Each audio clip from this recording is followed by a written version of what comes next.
संबंध और फलन। अब तुम लोग पढ़ते रहो, इधर देखो उधर नहीं, ठीक है। संबंध और फलन पढ़ेंगे। संबंध और फलन में सबसे पहले आपको ये जान लेना है कि सेट यानी कि समुच्चय क्या हो। देखो, जब बहुत सारे अवयव मझले ब्रैकेट के बीच में लिख दिए जाए, कहीं पर भी ऐसे लिखे मिल जाए, जैसे इसमें लिखा है 1 2 3, तो इस प्रोग्राम को हम बोलते हैं समुच्चय। क्या बोलते हैं? समुच्चय। समुच्चय, या इंग्लिश में इसको क्या कहते हैं? सेट। ठीक है, अब ये होगा तुम्हारा समुच्चय। समुच्चय को ज्यादातर कभी कभी ए से लिखा जाता है या आर से। अगर आर से लिखा गया है तो मतलब इसके अंदर रियल नंबर होंगे। क्या होंगे? रियल नंबर मतलब होता है वास्तविक संख्याएं। क्या होंगी? वास्तविक संख्या। अगर इसे जेड से लिखा गया है तो मतलब उसके अंदर क्या होंगे? इंटीजर्स होंगे। क्या होंगे? इंटीजर्स का मतलब पूर्णांक, इसका मतलब वास्तविक संख्याएं। ठीक है, ये जान लो। यहाँ पर थोड़ा सा संबंध में अगर ए दिया है तो कोई भी गिनतियां होंगी वो लिखी होंगी। ठीक है, आर से लिखा गया है तो उसका मतलब होता है उसके अंदर कौन सी संख्या होंगी? वास्तविक संख्या। ये बात किसकी हो रही है? समुच्चय। किसकी हो रही है? समुच्चय की हो रही है। अब बात करते हैं थोड़ा सा हम संबंध पर। किसकी बात करेंगे? अभी हम समुच्चय पे और डिटेल से समझेंगे, लेकिन थोड़ा सा जान ले समुच्चय को किससे लिखा, संबंध को किससे लिखा जाता है। तो आपका जो संबंध होता है उसे हम प्रदर्शित करते हैं आर से। आर से प्रदर्शित करते हैं। ठीक है, और आर कुछ इस तरीके से दिया होता है 2, 2, 3, 3 या 3, 4 भी हो सकता है। तो इस तरीके से जब कोई चीज दी होती है तो उसको हम कहते हैं संबंध। अगर नहीं दिया होगा यह संबंध आपका तो आपको कोई फंक्शन दे रखा होगा, इस तरीके से फंक्शन दे रखा होगा, जैसे कि x+2, इस तरीके से कोई फंक्शन दे रखा होगा। तो उस फंक्शन की सहायता से हमें ये रिलेशन क्या करने होंगे? प्राप्त करने होंगे। ठीक है, आपका सेट दिया होता है, रिलेशन दिया है तो काम चलेगा, रिलेशन नहीं दिया है तो आपको निकालना पड़ेगा। समझ में आई बात? चलो अभी हम पढ़ेंगे समुच्चय के बारे में, थोड़ा डिटेल से जानेंगे कि सेट कितने टाइप के होते हैं। तो सेट आपके 2 टाइप के होते हैं। ठीक है, यानी समुच्चय कितने टाइप के होते हैं? 2 टाइप। एक होता है आपका परिमित समुच्चय। कौन सा समुच्चय? परिमित समुच्चय। एक होता है अपरिमित समुच्चय। ठीक है, परिमित समुच्चय को कहते हैं फाइनाइट सेट। क्या कहते हैं? Finite set. इसको कहते हैं इनफाइनाइट सेट। ठीक है, ये होता है फाइनाइट सेट। ये क्या होता है? Infinite set. तो फाइनाइट सेट की अगर हम बात करें तो जैसे ये आपका है, मान लो ए कोई फाइनाइट सेट है, तो क्या होता है? जैसे 1 से शुरू हुआ, 2, 3, 4 आगे समाप्त, जो लिमिटेड होते हैं, जिनकी लिमिट होती है। ठीक है, जो कुछ लिमिट तक जाकर के रुक जाते हैं, उन सेट्स को हम कहते हैं फाइनाइट सेट। क्या कहते हैं? उनको हम कहते हैं फाइनाइट सेट। ठीक है, जो कुछ लिमिट तक जाने के बाद क्या हो जाए? रुक जाए, जिनकी एक सीमा हो, उनको हम कहते हैं फाइनाइट सेट। परिमित समुच्चय। क्या कहते हैं? परिमित समुच्चय। ठीक है, और जो नहीं खत्म होते, जैसे ये वाला 1 2 3 भी डॉट डॉट डॉट डॉट चलता जाए, ये क्या हो जाएगा आपका? ये अपरिमित समुच्चय है, ये इनफाइनाइट सेट है। ठीक है, तो ये हो गया इनफाइनाइट सेट। समझ में आया? सेट कितने टाइप के होते हैं? 2 टाइप के होते हैं, finite set, infinite set. Finite set की लिमिट होती है, इनफाइनाइट सेट की कोई लिमिट नहीं होती है। अब जैसे यहाँ पर हम बात करें फाइनाइट सेट में, थोड़ा सा इनफाइनाइट सेट पे बात करेंगे। फाइनाइट सेट इतना ही समझ में आ गया, थोड़ा सा इनफाइनाइट सेट पे बात करेंगे। आपको यहाँ पर ये भी दे सकता है r बराबर, इसमें लिख देगा वास्तविक संख्याएं। वास्तविक संख्याएं ऐसे लिखा। तो इसका मतलब कि जो ये हमारा समुच्चय है, जो सेट है, वो किन संख्याओं का है? वास्तविक संख्याओं का है। और वास्तविक संख्याएं तो बहुत सारी होती हैं, तो इसका मतलब इसकी कोई लिमिट नहीं होगी। बात समझ में आया? कोई लिमिट नहीं हुई, जब लिमिट नहीं होगी तो क्या कहलाएगा? अपरिमित समुच्चय कहलाएगा। इसमें आपका दे सकता है z बराबर पूर्णांक संख्याएं। कौन सी संख्याएं? पूर्णांक संख्याएं। इनको इंटीजर्स कहते हैं। क्या कहते हैं? इंटीजर्स। समझ गए? पूर्णांक संख्या दे दिया तो पूर्णांक संख्याओं की कोई लिमिट है? वो माइनस अनंत से प्लस अनंत तक होती है। कौन? पूर्णांक संख्याएं। माइनस अनंत से प्लस अनंत तक, मतलब माइनस इंफिनिटी से प्लस इंफिनिटी तक होती है हमारी इंटीजर्स। क्या होते हैं? इंटीजर्स। तो इंटीजर्स की कोई लिमिट नहीं होती, यानी इसकी भी कोई लिमिट नहीं है। जब लिमिट नहीं होगी तो हमारा समुच्चय क्या कहलाएगा? अपरिमित समुच्चय कहलाएगा। एक और चीज समझो, जैसे हमारे पास कोई दे दिया a इज इक्वल टू, यहां लिख दिया प्राकृत संख्याएं। कौन सी संख्याएं? प्राकृत संख्याएं, यानी कि नेचुरल नंबर्स। तो नेचुरल नंबर्स बोल देगा तो भी ये क्या कहलाएगा? हमारा क्या कहलाएगा? अपरिमित समुच्चय। ये सब समझ में आया? ये बेसिक है। जब तक तुम ये नहीं जानोगे आपको सेट यानी संबंध और फलन समझ में नहीं आएगा। ये सब चीजें आपको पता होनी चाहिए। ठीक है? सेट कितने टाइप के होते हैं? 2 टाइप के, परिमित समुच्चय, अपरिमित समुच्चय। परिमित समुच्चय के लिए रूल अलग होता है, अपरिमित समुच्चय के लिए रूल अलग होता है। आप समझते हैं कि हमारा एग्जाम में जो क्वेश्चन आता है वो किस टाइप से आता है। देखो, इस टॉपिक से, इस लेसन से एग्जाम में क्वेश्चन आपका सबसे पहले चर्चा करेंगे हम परिमित समुच्चय पर। किस पर चर्चा करेंगे? परिमित समुच्चय पर, फाइनाइट सेट पर। हम जब फाइनाइट सेट की बात करते हैं तो इसमें रूल अलग होता है। बाकी क्वेश्चन कैसे आता है संबंध फलन से? क्वेश्चन आपका आता है कि तुल्यता संबंध दर्शाइए। क्या दर्शाइए? तुल्यता संबंध। अब बात करते हैं कि तुल्यता संबंध कितने टाइप का होता है। तो तुल्यता संबंध आपका 3 टाइप का। कितने टाइप का होता है? 3 टाइप। अगर आपको तुल्यता संबंध दर्शाना है तो उसमें आपको स्वतुल्य संबंध दर्शाना पड़ेगा। क्या दर्शाना पड़ेगा? स्वतुल्य संबंध। और क्या दर्शाना पड़ेगा? सममित संबंध। कौन सा? सममित संबंध। और क्या दर्शाना पड़ेगा?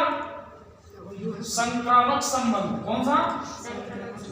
संक्रामक या संक्रमक, एक ही चीज होती है। संक्रामक संबंध। आप समझो ये क्या होता है। तो हम अब बारी बारी से चर्चा करेंगे। अगर आप किसी सवाल को लगा रहे हो और उसने बोला है कि तुल्यता संबंध दर्शाइए, आप लोग स्वतुल्य ले आए, सममित आ गया, संक्रमक भी आ गया, तो वो स्वतुल्य संबंध, तो तुल्यता संबंध है। अगर इनमें से कोई भी एक संबंध नहीं आए तो फिर वो तुल्यता संबंध नहीं।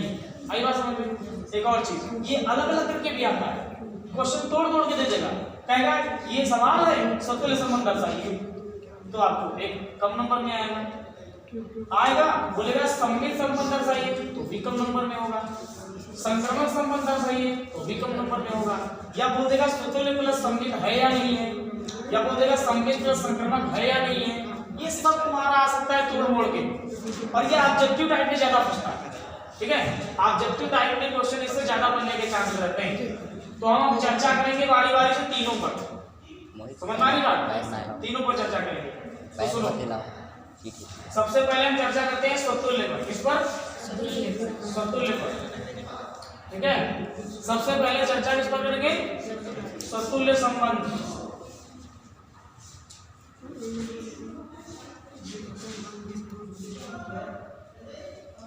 स्वतुल्य संबंध। ठीक है? हम लिखेंगे माना कोई परिमित समुच्चय। क्या है? परिमित समुच्चय है। अगर ए हमारा कोई परिमित समुच्चय है, ठीक है, ए परिमित समुच्चय है, मान लेते हैं वो परिमित समुच्चय क्या है, इस तरह दिया है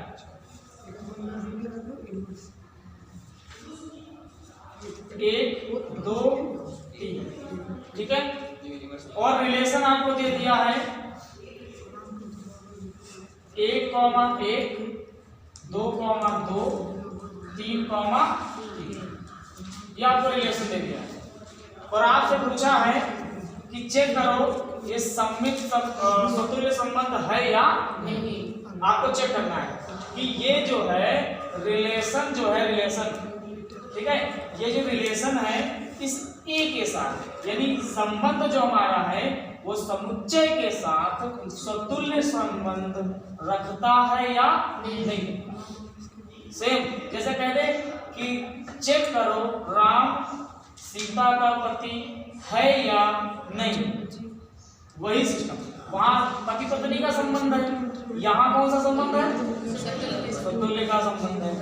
तो हम जांच करेंगे कि जो ये रिलेशन है ये इस सेट के साथ सतुल्य वाला संबंध रखता है या नहीं रखता, हमें ये चेक करना है। तो चेक करने के लिए क्या करेंगे, देखो सूत्र होता है इसका, क्या होता है सूत्र। इसका फार्मूला होता है A, B बिलोंग A, क्या होता है A, बिलोंग टू R, और यहाँ होता है फॉर एवरी। इसको भी बताया था हमने, क्या पढ़ा है फॉर एवरी। और ये जो A लिखा है इसमें जो A लिखा है ये वाला A बिलोंग करना चाहिए समुच्चय A में। किसमें? समुच्चय A में। आप समझना, इसके हिसाब से लगाएंगे हम।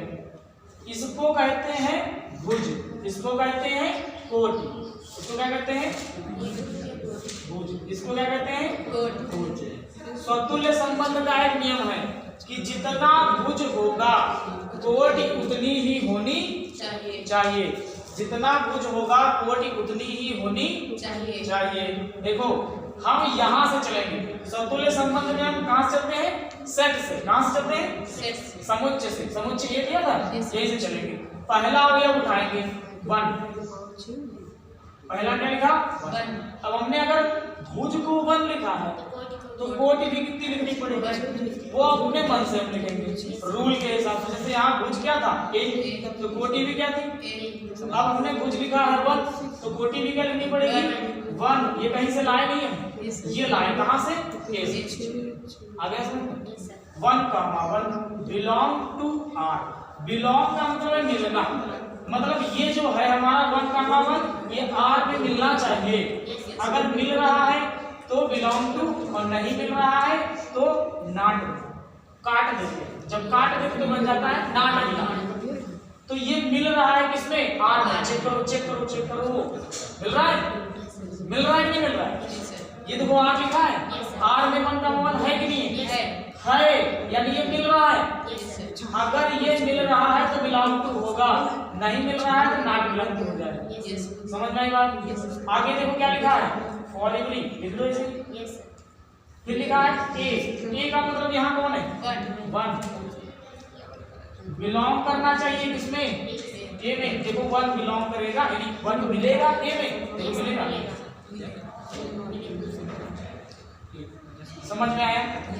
अब हम कहाँ चलेंगे? दूसरे में चलेंगे, क्योंकि ये तो ले चुके हैं। अब इसी में से क्या उठाएंगे?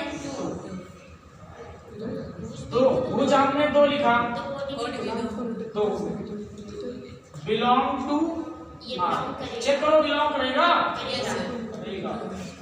बस। फॉर एवरी कौन है यहाँ पर? 2 किसमें बिलोंग करना चाहिए? A में। कर रहा है वो हमेशा, ये वाला हमेशा करता है, ठीक है। अब आगे देखो, आगे देखो 3,3 क्योंकि 3 लिया भुज तो कोटि भी 3 होगी। बिलोंग किसमें करेगा? R में करेगा, ठीक है। फॉर एवरी कर रहे नहीं कर रहे? 3 बिलोंग टू A, ये सब कुछ कर रहा है। आगे अवयव बचे नहीं, इसमें अगर बच जाते मान लीजिए 4 करना चाहिए, कोई फर्क नहीं पड़ेगा। इसमें नहीं बचना चाहिए। इसमें एक बचा भी, मान लो बचा है, लेकिन इसमें कोई नहीं बचा। हमें इससे मतलब, हमें संबंध से कोई मतलब नहीं, हमें समुच्चय से मतलब। समुच्चय में आगे संख्या है तो हम यही छोड़ देंगे सवाल को और देखेंगे कि सारे के सारे इसमें क्या करना है, बिलोंग करना है। जब सारे के सारे बिलोंग करेंगे तो ये सतुल्य संबंध होगा, अगर ना करता कोई भी तो सतुल्य संबंध नहीं होगा। तो हम यहाँ लिख देंगे अतः आर जो है, आर के बाद कॉमा लगा देंगे छोटा सा, आर ए में, आर क्या है, ए में एक सतुल्य संबंध है। समझ में आया कि नहीं आया? एक सतुल्य संबंध है। अब आपको कल होमवर्क में ये चेक करके लाना है कि है कि नहीं है। A इज इक्वल टू 1 2 3 और रिलेशन इज इक्वल टू 1, 2, 1 ये चेक करके लाना, ठीक है। ये आपको चेक करके लाना है सतुल्य है या नहीं। ये आपका होमवर्क हो गया, ये आपका क्वेश्चन हो गया। कल पढ़ते हैं हम सममित संबंध। क्या पढ़ेंगे? सममित संबंध।